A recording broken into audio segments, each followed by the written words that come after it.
You've tried everything. You've given them space. You've stayed silent. You've walked away. And nothing seems to register. The dismissive avoidant moves through your absence like it never happened, like you were never there at all. So you start to wonder, is there anything that actually gets through to them?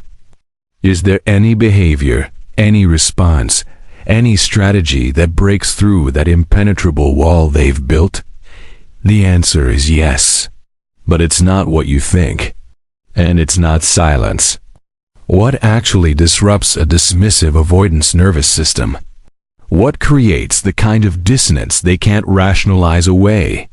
What forces them to confront the relational pattern they've spent their entire life perfecting? And why does neuroscience tell us that a specific kind of emotional response creates more internal chaos for them than any amount of distance ever could? By the end of this, you'll understand the neurological architecture that governs dismissive, avoidant behavior. You'll understand why silence doesn't threaten them the way you think it does. And you'll understand the one response pattern that their brain can't categorize, can't dismiss, and can't escape from.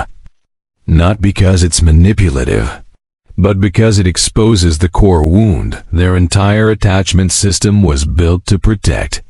Here's what most people get wrong. They think dismissive avoidants are unbothered by silence because they don't care. That's not accurate. Dismissive avoidants are unbothered by silence because silence confirms their worldview. It validates the internal narrative they've been running since childhood. People leave. Connection is unreliable. I'm safer alone. When you go silent, when you pull away, when you stop reaching out, their nervous system doesn't interpret that as loss. It interprets it as predictability. You did exactly what they expected you to do. You proved the script they've been reading their entire life. And that confirmation, neurologically, creates calm, not distress. Because the dismissive avoidance brain is wired to find safety in independence and threat in intimacy. But here's the hidden mechanism. Their nervous system isn't threatened by absence. It's threatened by presence that doesn't conform to their predictions.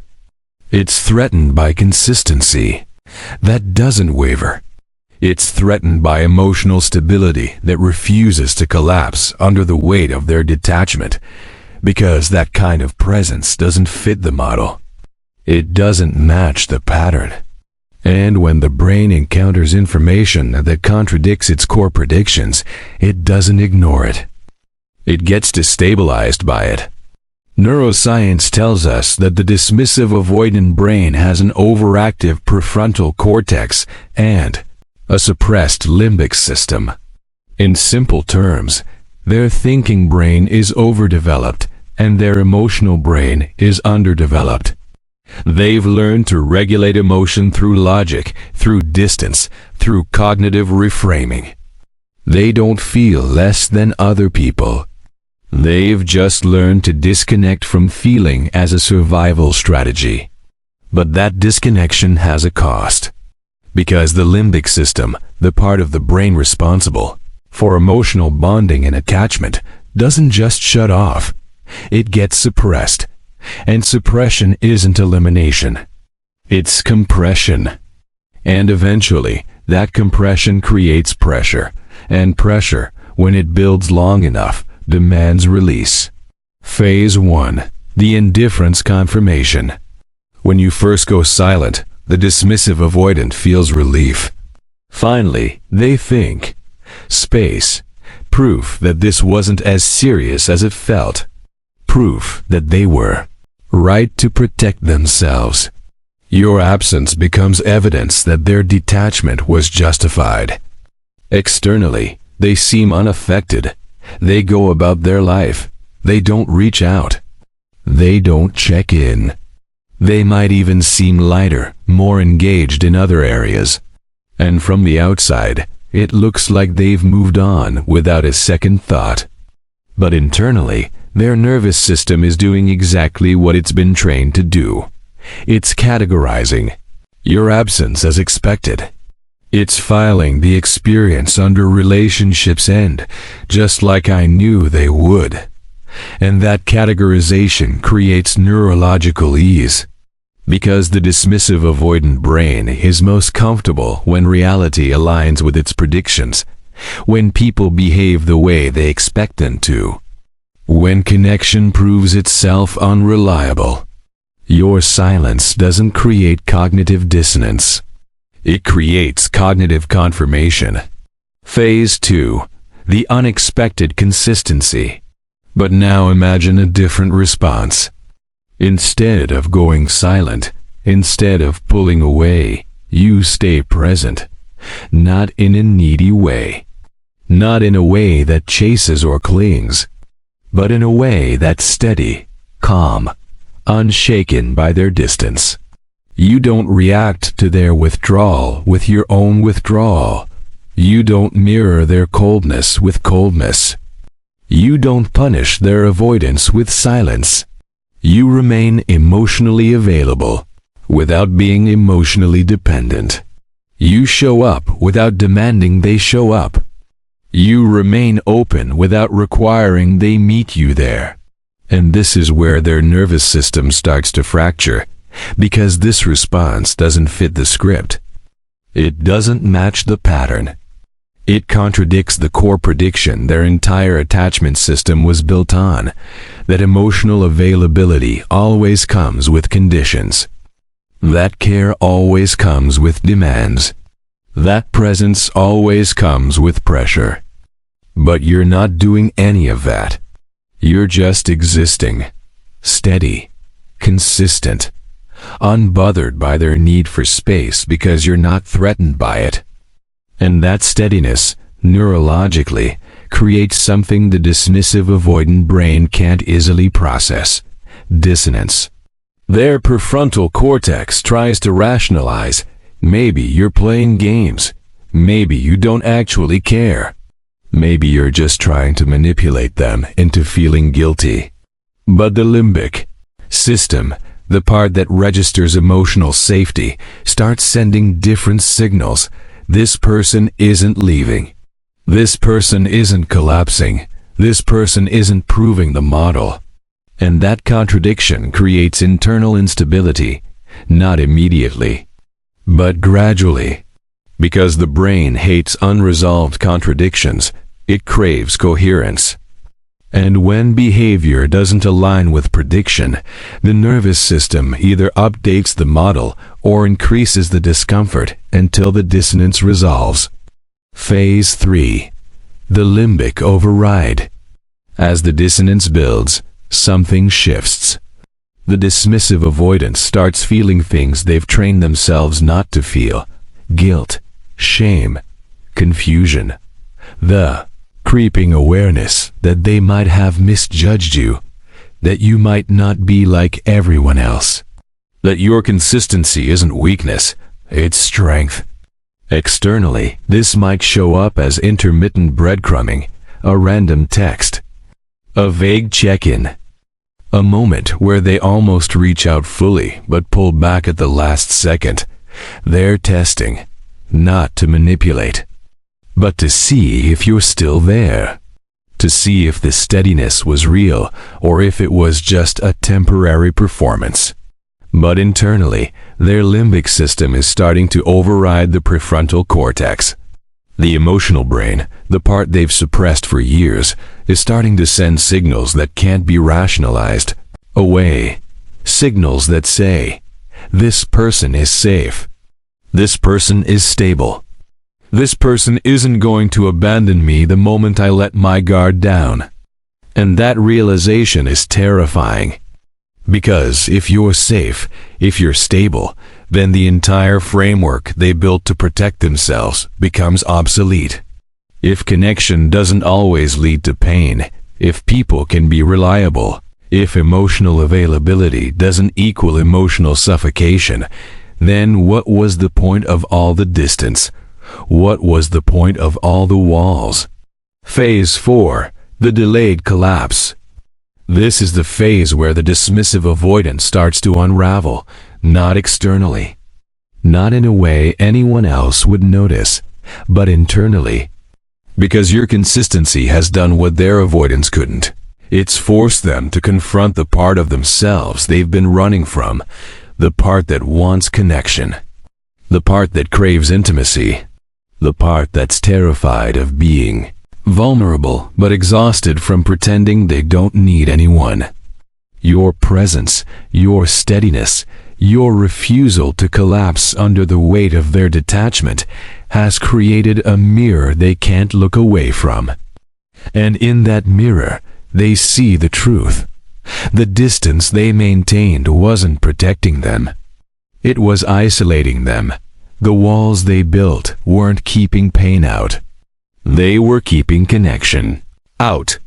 And you, by staying present without demanding anything, have shown them that the thing they feared most, emotional closeness, might actually be the thing they need most.